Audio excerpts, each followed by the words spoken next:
वंदे पुरुषोत्तम। निरंकार भटनागर की सत्य कथा। कानपुर में हिंदू मुसलमान में सन 1931 ईस्वी में दंगा हुआ था, जिसमें कानपुर के प्रेम नगर मोहल्ला निवासी शिवदयाल मुख्तार की हत्या हो गई थी। कुछ समय बाद उसी मोहल्ला के देवी प्रसाद भटनागर के यहाँ एक पुत्र का जन्म हुआ। वह लड़का जब 3 वर्ष का हुआ तो वह अपने को शिवदयाल मुख्तार कहकर परिचय देना शुरू किया कि वह शिवदयाल मुख्तार है। यह घटना एक अखबार में प्रकाशित हुआ था। श्रद्धेय सुशील चंद्र बसु कानपुर आए एवं एक गुरु भ्राता श्री बद्री विशाल श्रीवास्तव के यहाँ ठहरे। सुशीलदा ने यहाँ आने का उद्देश्य कहा। वे बद्री विशाल श्रीवास्तव को साथ लेकर प्रेम नगर गए, जहाँ पर बालक के काका से भेंट हुई। इन लोगों ने अपने आने का उद्देश्य कहा तो वे बालक को बुलाए। सुशीलदा ने पूछा कि बालक, आपका नाम क्या है? उसने कहा कि मेरा नाम मुख्तार साहेब है।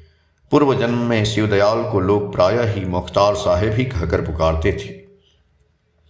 पुनः प्रश्न किया कि वर्तमान नाम क्या है? बालक ने उत्तर दिया कि निरंकार। सुशीलदा ने प्रश्न किया कि तुम्हारी मृत्यु कैसे हो गई थी? तो बालक ने कहा कि मुसलमान लोगों ने उसे छुरा से मार दिया था, जिससे उसकी मृत्यु हो गई। मृत्यु के पूर्व उसे प्यास लगी थी। वह पानी मांग रहा था, लेकिन किसी ने उसे पानी नहीं दिया। वह लड़का अपने स्त्री को देखने के लिए बराबर जाता है। बालक ने शिवदयाल मुख्तार का मकान स्वयं जाकर पहचाना था। बालक के काका ने सुशीलदा से कहा कि बालक के पिता अभी नहीं हैं, रविवार को आइए तो अन्य बातें होंगी। बालक के पूर्व जन्म के शिवदयाल मुख्तार की स्त्री, लड़का लड़की जीवित हैं। श्रद्धेय सुशील चंद्र बसु अपने गुरु भ्राता श्री बद्री विशाल श्रीवास्तव को लेकर पुनः प्रेम नगर देवी प्रसाद भटनागर के यहाँ पहुँचे, जहाँ पर उनके बड़े भाई हर नारायण भटनागर भी उपस्थित थे। देवी प्रसाद भटनागर अपने पुत्र निरंकार को बुलाए, जो आते ही सुशीलदा को प्रणाम किया। देवी प्रसाद ने कहा कि इस लड़के का नाम निरंकार छोड़कर दूसरा कोई अन्य नाम नहीं है। एक दिन जब वह अपने बहन के साथ खेल रहा था, तब उसने कहा कि उसका घर इस दिशा में है जिधर शिवदयाल मुख्तार का घर है। लड़का ने कहा कि उसकी स्त्री बीमार है, उसके लिए उसे दवा ले जाना है। लड़का एक शीशी में जल भर लिया एवं जाने के लिए तैयार हो गया। देवी प्रसाद भटनागर के परिवार ने सोचा कि यह लड़का किधर एवं कहाँ जाता है देखना है। ये लोग निरंकार के साथ चलने लगे। लड़का शीशी लेकर शिवदयाल के घर के सामने खड़ा होकर कहा कि यही उसका घर है, इसमें उसकी स्त्री बीमार है। बालक मकान के अंदर स्वतः जाकर शिवदयाल मुख्तार का कमरा दिखाया एवं कहा कि वह इसी कमरा में रहता था। उस कमरा में शिवदयाल का जूता कपड़ा कई समानात था, जिसे बालक ने पहचान किया। बालक को शिवदयाल के परिवार का फोटो दिखाया गया तो उसने शिवदयाल का फोटो पहचान लिया एवं परिवार के अन्य सदस्यों को भी पहचान लिया। बालक ने सभी को लेकर उसकी हत्या का स्थान का भी पहचान कराया। सन 1931 में कानपुर में भीषण दंगा हुआ था। बालक का जन्म 1933 में हुआ है। इस दंगा में मुसलमानों ने शिवदयाल मुख्तार की हत्या कर दिया था। वहीं शिवदयाल मुख्तार उसी मोहल्ला में निरंकार नाम का लड़का होकर जन्म लिया है। इन सभी बातों से स्पष्ट है कि पुनर्जन्म सत्य है। वर्तमान जीवन का आधार भूत का जीवन ही है एवं भविष्य जीवन का आधार यह वर्तमान जीवन है। मनुष्य सहस्त्र जीवनों को पाकर वर्तमान जीवन में है। गीता, भागवत, अन्य धर्म ग्रंथों में इस विषय पर प्रचुर विवेचना किया गया है।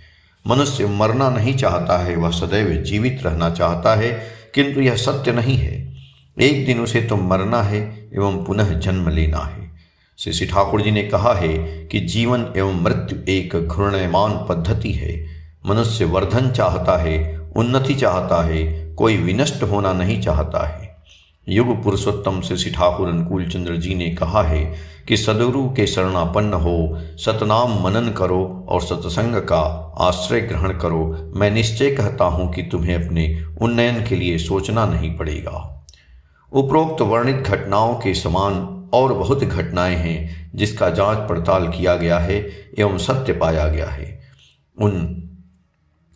उनमें से संबंधित श्री श्री ठाकुर जी ने कहा है कि सत्ता सच्चिदानंदमय है, स्वतः असत निरोधी है। सच्चिदानंद का परिपोषक ही है धर्म, एवं धर्म मूर्त होता है आदर्श में। यह शरीर ही सत्ता है जिसमें सत्य चित्त आनंद तीनों हैं। यह स्वतः ही असत का निरोध करता है।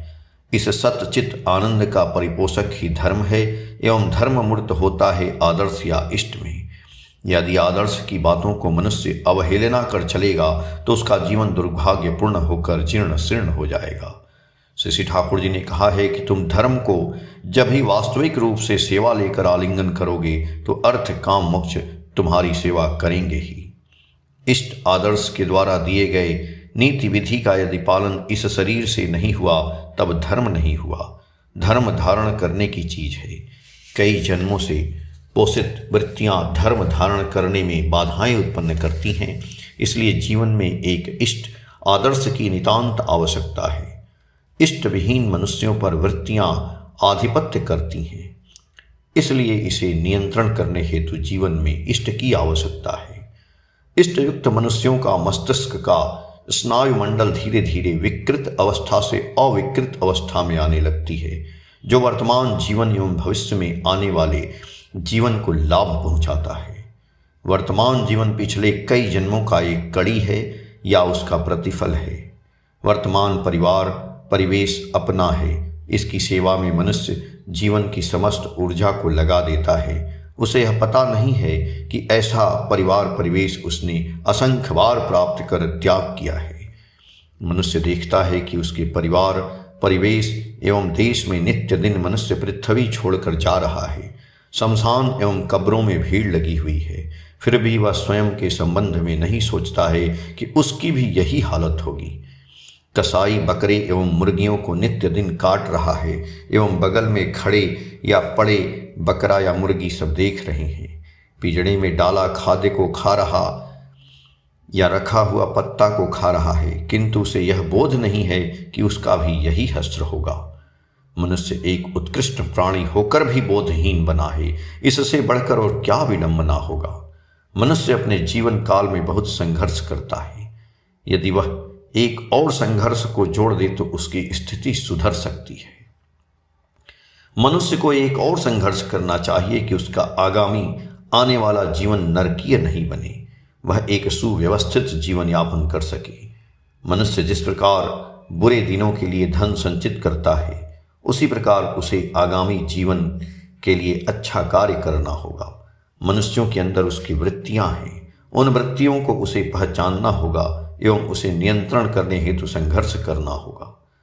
मनुष्य जब इष्टतपा होगा तभी वह संघर्ष में विजयी हो सकता है।